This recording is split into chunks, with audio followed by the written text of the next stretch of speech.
आं दाउमुथुवा गामिनि रायजो राजानि जानानै बे खोथाखौ बुंनो सानोदि सार हाग्रामा बिटिसिनि चिफ आगयनि बारग' हाग्रामा बिथांनिसिम मोनसे रिकुवेस्ट खालामदों बा गोख्रोङै सोंनाय जादों। सिगाङाव जोंनि नैबे रिजार्भ ओनसोलाव हाइरड नेशनेल हाइरडनि साहाथिंजाय इन्दिबि फिग्रा उग्रपन्थी फिग्रा होननानै बेसेबां नासयबोखो पाब्लिकफोरखौ बुग्लि सुग्लि खालामबोबाय, अयनाय खालामबोबाय, बिमा बिफाजों ओंखाम खबसे मोनजाया, सोरबा फरायसाबाबो आइडेन्टि कार्ड देखायबाबो बिसिला बिसिलि गारनानै थांजायो, बुजायो। सोरबा सोरबा खायफा हालुवा मानसिफ्रानो जेल जानांबाय, फरायसा मानसिफ्राबो जेल जानांबाय आरो जोंनि दाउमुथुवा गामिनि मानसिफ्राबो रायजोयैनो बुग्रुब सुग्रुब खालामजाबाय। जों बैसिनिफ्रायनो जादों साननै सानथाम ओंखाम रसा फोनांजानाय, आर्मि पुलिसानो लोब लोब गामियावनो हाबसोमना थानाय। बेखौ बिपिएफ सरकारा जेबो थाल लायाखै। बेखौनो आं बिपिएफ सरकारनाव सोंदों। आरो जोंनि बे जाय जों इन्दिबिनि नाम लानानै जों बुग्लु सुग्लु खालामजादों, बे बिथांमोनखौ बा इन्दिबिफोरखौ लानानै दिनै सानै साथाम मानसिफोरखौ थाखाजों बायनानै लाबोनानै जोंनि रिजार्भ ओनसोल बा जोंनि हारि माहारि बे साहा थांनाय ओनसोलाव मानो थाखाय जोंनाव दिनै भट बिनो फैदों, मानि थाखाय सानै साथाम इन्दिबिखौ थाखा गारसोनानै मानि थाखाय जोंखौ दाना भट बिनो फैखो, सिगाङाव मानो जोंखौ उग्रपन्थी इन्दिबि फिग्रा होननानै मानि थाखाय जोंखौ मुगैदोंमोन, नासयदोंमोन, गादबदोंमोन। नाथाय दासिमाव जोंनि आसि बिमानि भटखौ मानो बिथांनो नांगौ जानानै फैदों, बेखौ आं बिथांनाव साखात सोंनाय जादों। जोङो बे जोंनि दाउमुथुवा गामियाव रायजो जानाया 20-21 बोसोरनि बारा जाबोबाय। नाथाय जों दिनैसिमबो जोङो परिबर्तनखौ नुनो मोनाखै। बिपिएफ सरकारा 17 बोसोर सरकार सालायबोबाय। जों बिथांखौ देरहासार खालामहरबाय थाबाय। नाथाय दासिमबो जों उन्नति नुनो मोनाखै। बिथाङा जोंनि दाउमुथुवा गामियाव जेबो डेभेलपमेन्ट लाबोआखै। दालां गैया जोंनियाव, मोजां खालबाहार गैया, स्कुल गैया, लामा गैया, कारेन्ट गैया। जोंना गथ' गथाय स्कुलाव थांनो थाखाय मोजां लामा हान्थिनो थाखाय दासिमबो जोंना परिबर्तन जायाखै।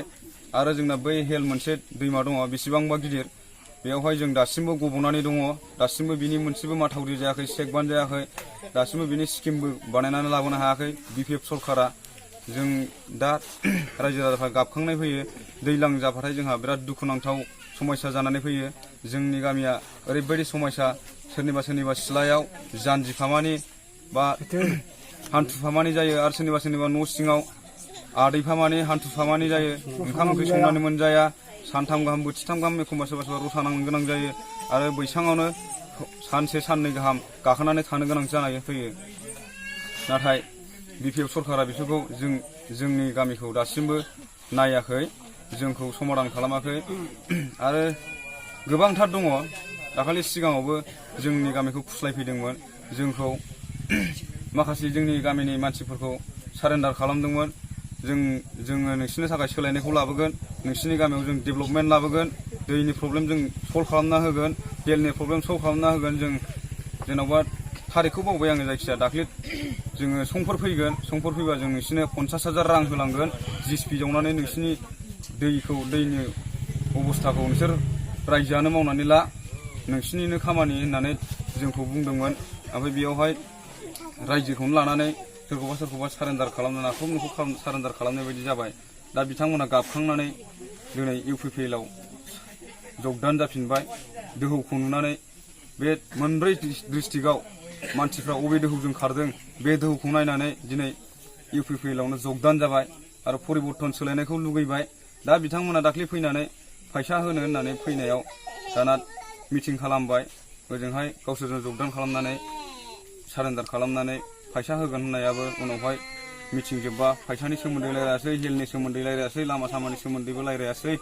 दाना बिनि उनावहाय थांनोसै समाव मिटिं फोजोबबा बेदर जानो, जौ लोंनो थाखाय 5,000 होलांबाय जोंनि दाउमुथुवा रायजो राजानो।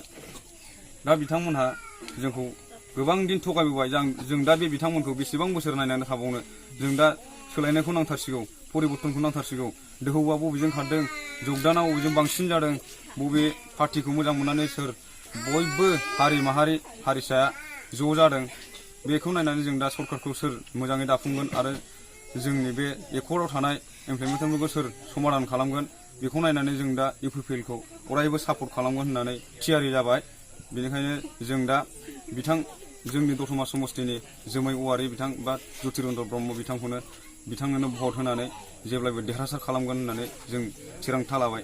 प्रमद बर' सारनि सायाव गोबां फोथायनाय दङ आरो आगोलनिफ्रायनो जों नुबाय थानाय बड'लेण्ड मुभमेन्टनि सोमावसारनायावबो जों बाहागो लादोंमोन आरो लोंहोर थांनानै हेफाजाब होदोंमोन। नाथाय दिनै बेफोरखौ सोर खालामामोन सोर खालामामोन बे बिथांमोनहा मावनायनि मोन्थाय दं। बेनिखायनो जोंनि प्रमद बर' सारआ सिप थांगासिनो दं। दा बिथांखौ जों मदद होनांगोन।